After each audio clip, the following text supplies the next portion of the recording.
राधे राधे भक्ति फैमिली, एक बार फिर से स्वागत है आपका एक और नई वीडियो में। वीडियो की शुरुआत से पहले आपका बहुत बहुत धन्यवाद जो आप मुझे इतना प्यार दे रहे हैं। हम देख रहे हैं श्रीमद् भागवत गीता का अध्याय 2 गीता का सार, और आज के हमारे श्लोक होने वाले हैं 18 से लेकर 21 तक। इन सभी श्लोकों में बताया गया है कि आत्मा नश्वर है, उसका नाश नहीं किया जा सकता, उसे नष्ट नहीं किया जा सकता। लेकिन जब ये बात अर्जुन को पता लगती है तो अर्जुन कृष्ण से पूछते हैं कि जब किसी को मारा नहीं जा सकता तो फिर हम युद्ध किससे कर रहे हैं, हम किसको मार रहे हैं। तो देखिए इसके बाद फिर कृष्ण जी ने क्या कहा। वीडियो में आगे बढ़ने से पहले आपसे रिक्वेस्ट है कि आप मेरे चैनल को सब्सक्राइब जरूर कर लें, साथ ही इस वीडियो को लाइक और शेयर करना बिल्कुल ना भूलें। चलिए शुरू करते हैं श्लोक 18।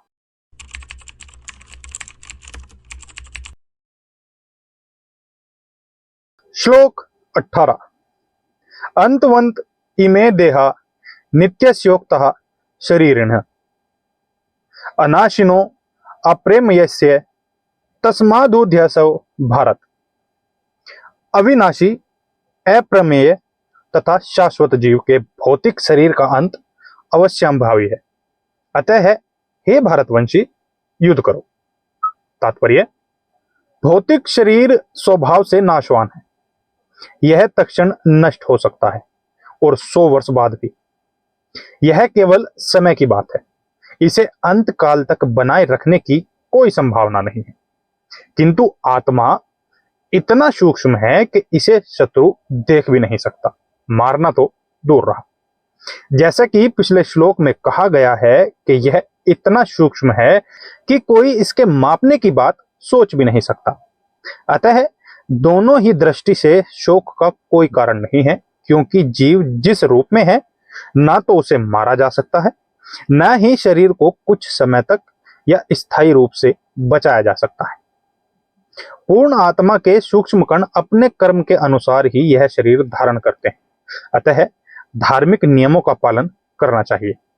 वेदांत सूत्र में जीव को प्रकाश बताया गया है, क्योंकि वह परम प्रकाश का अंश है। जिस प्रकार सूर्य का प्रकाश सारे ब्रह्मांड का पोषण करता है, उसी प्रकार आत्मा के प्रकाश से इस भौतिक देह का पोषण होता है। जैसे ही आत्मा इस भौतिक शरीर से बाहर निकल जाता है, शरीर सड़ने लगता है, अतः आत्मा ही शरीर का पोषक है। शरीर अपने आप में महत्वहीन है, इसलिए अर्जुन को उपदेश दिया गया कि वह युद्ध करे और भौतिक शारीरिक कारणों से धर्म की बलि ना होने दे। श्लोक 19। य एनम वेत्ति हंतारम यश्चेन मन्यते हतम उभो तो न विजानितो नायम हंति न हन्यते। जो इस जीवात्मा को मारने वाला समझता है तथा जो इसे मरा हुआ समझता है, वे दोनों ही अज्ञानी हैं, क्योंकि आत्मा ना तो मरता है और ना मारा जाता है। तात्पर्य, जब देहधारी जीव को किसी घातक हथियार से आघात पहुंचाया जाता है तो यह समझ लेना चाहिए कि शरीर के भीतर की जीवात्मा मरा नहीं है। आत्मा इतना सूक्ष्म है कि इसे किसी तरह के भौतिक हथियार से मार पाना असंभव है। जैसा कि अगले श्लोकों से स्पष्ट हो जाएगा, ना ही जीवात्मा अपने आध्यात्मिक स्वरूप के कारण बद्ध है। जिसे मारा जाता है या जिसे मरा हुआ समझा जाता है, वह केवल शरीर होता है। किंतु इसका तात्पर्य शरीर के वध को प्रोत्साहित करना नहीं है। वैदिक आदेश है, मां हिस्यात सर्वभूतानि, किसी भी जीव की हिंसा ना करो। न ही जीवात्मा अवध्य है का अर्थ है कि किसी पशु हिंसा को प्रोत्साहन दिया जाए। किसी भी जीव के शरीर को अनाधिकार हत्या करना निंद है और राज्य तथा भगवत विज्ञान के द्वारा दंडनीय है। किंतु अर्जुन को तो धर्म के नियम अनुसार मारने के लिए नियुक्त किया जा रहा था, किसी पागलपनवश नहीं। श्लोक 20। न जायते म्रियते वा कदाचित् न्यायम भूत्वा भविता वा न भूयः अजो नित्यः शाश्वतो अयम पुराणो न हन्यते हन्यमाने शरीरे। आत्मा के लिए किसी भी काल में ना तो जन्म है न मृत्यु। वह ना तो कभी जन्मा है, ना जन्म लेता है और ना जन्म लेगा। वह अजन्मा, नित्य, शाश्वत तथा पुरातन है। शरीर के मारे जाने पर वह मारा नहीं जाता। तात्पर्य, गुणात्मक दृष्टि से परमात्मा का अणु अंश परम से अभिन्न है। वह शरीर की भांति विकारी नहीं है। कभी कभी आत्मा को स्थायी या कूटस्थ कहा जाता है। शरीर में 6 प्रकार के रूपांतर होते हैं। वह माता के गर्भ से जन्म लेता है, कुछ काल रहता है, बढ़ता है, कुछ परिणाम उत्पन्न करता है, धीरे धीरे क्षीण होता है और अंत में समाप्त हो जाता है। किंतु आत्मा में ऐसे परिवर्तन नहीं होते। आत्मा अजन्मा है, किंतु चूंकि वह भौतिक शरीर धारण करता है, अतः शरीर जन्म लेता है। आत्मा ना तो जन्म लेता है ना मरता है। जिसका जन्म होता है उसकी मृत्यु भी होती है, और चूंकि आत्मा जन्म नहीं लेता, अतः उसका ना तो भूत है, ना वर्तमान है, ना भविष्य। वह नित्य, शाश्वत तथा सनातन है, अर्थात उसके जन्म लेने का कोई इतिहास नहीं है। हम शरीर के प्रभाव में आकर आत्मा के जन्म, मरण आदि का इतिहास खोजते हैं। आत्मा शरीर की तरह कभी भी वृद्ध नहीं होता, अतः तथाकथित वृद्ध पुरुष भी अपने में बाल्यकाल या युवावस्था जैसी अनुभूति पाता है। शरीर के परिवर्तनों का आत्मा पर कोई प्रभाव नहीं पड़ता।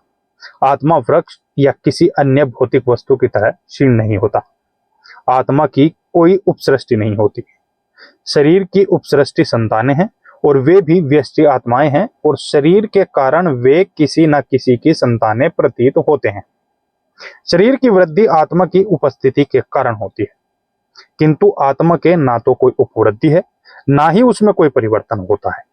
अतः आत्मा शरीर के 6 प्रकार के परिवर्तन से मुक्त है। कठोपनिषद में इसी तरह का एक श्लोक आया है।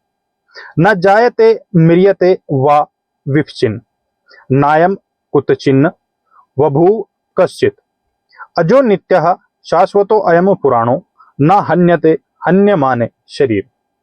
इस श्लोक का अर्थ तथा तात्पर्य भगवत गीता के श्लोक जैसा ही है, किंतु इस श्लोक में एक विशिष्ट शब्द विपचित का प्रयोग हुआ है, जिसका अर्थ है विद्वान या ज्ञान में। आत्मा ज्ञान से या चेतना से सदैव पूर्ण रहता है, अतः चेतना ही आत्मा का लक्षण है। यदि कोई हृदयस्थ आत्मा को नहीं खोज पाता, तब भी वह आत्मा की उपस्थिति को चेतना की उपस्थिति से जान सकता है। कभी कभी हमें बादलों या अन्य कारणों से आकाश में सूर्य को नहीं देख पाते, किंतु सूर्य का प्रकाश सदैव विद्यमान रहता है, अतः हमें विश्वास हो जाता है कि यह दिन का समय है। प्रातः काल जो ही आकाश में थोड़ा सा सूर्य प्रकाश दिखता है, तो हम समझ जाते हैं कि सूर्य आकाश में है। इसी प्रकार चूंकि शरीरों में चाहे पशु हो या पुरुषों के कुछ ना कुछ चेतना रहती है, अतः हम आत्मा की उपस्थिति को जान लेते हैं। किंतु जीव की यह चेतना परमेश्वर की चेतना से भिन्न है, क्योंकि परम चेतना तो सर्वज्ञ है, भूत, वर्तमान तथा भविष्य के ज्ञान से पूर्ण। व्यष्टि जीव की चेतना विस्मरणीयशील है। जब वह अपने वास्तविक स्वरूप को भूल जाता है, तो उसे कृष्ण के उपदेशों से शिक्षा तथा प्रकाश और बोध प्राप्त होता है। किंतु कृष्ण विस्मरणशील जीव नहीं है। यदि वे ऐसे होते, तो उनके द्वारा दिए गए भगवत गीता के उपदेश व्यर्थ होते। आत्मा के 2 प्रकार हैं, एक तो अणु आत्मा और दूसरा विभु आत्मा। कठोपनिषद में इसकी पुष्टि इस प्रकार हुई है। अनोरण्यान महतो महीयान आत्मस्य जंतो निर्हितो गुहायाम तम क्रतुः पश्यति वीति शोको धातुः प्रसादान महिमान मात्मना। परमात्मा तथा अणु आत्मा दोनों शरीर रूपी उसी वृक्ष के जीव के हृदय में विद्यमान है, और इनमें से जो समस्त इच्छाओं तथा शोकों से मुक्त हो चुका है, वही भगवत कृपा से आत्मा की महिमा को समझ सकता है। कृष्ण परमात्मा के भी उद्गम है, जैसा कि अगले अध्याय में बताया जाएगा, और अर्जुन अणु आत्मा के समान है, जो अपने वास्तविक स्वरूप को भूल गया है। अतः उसे कृष्ण द्वारा या उनके प्रामाणिक प्रतिनिधि गुरु के द्वारा प्रबुद्ध किए जाने की आवश्यकता है। श्लोक 21। वेदा विनाशिनम नित्यम एनमजम व्यम कथम स पुरुषः पार्थकम घातयति हंतिकम। हे पार्थ, जो व्यक्ति यह जानता है कि आत्मा अविनाशी, अजन्मा, शाश्वत तथा अव्यय है, वह भला किसी को कैसे मार सकता है या मरवा सकता है। तात्पर्य, प्रत्येक वस्तु की समुचित उपयोगिता होती है और जो ज्ञानी होता है वह जानता है कि किसी वस्तु का कहां और कैसे प्रयोग किया जाए। इसी प्रकार हिंसा की भी अपनी उपयोगिता है और इसका उपयोग इसे जानने वाले पर निर्भर करता है। यद्यपि हत्या करने वाले व्यक्ति को न्याय संहिता के अनुसार प्राणदंड दिया जाता है, किंतु न्यायाधीश को दोषी नहीं ठहराया जा सकता, क्योंकि वह न्याय संहिता के अनुसार ही दूसरे व्यक्ति पर हिंसा किए जाने का आदेश देता है। मनुष्यों के विधि ग्रंथ मनु संहिता में इसका समर्थन किया गया है कि हत्यारे को प्राणदंड देना चाहिए, जिससे उसे अगले जीवन में अपना पाप कर्म भोगना न पड़े। अतः राजा द्वारा हत्यारे को फांसी का दंड एक प्रकार से लाभप्रद है।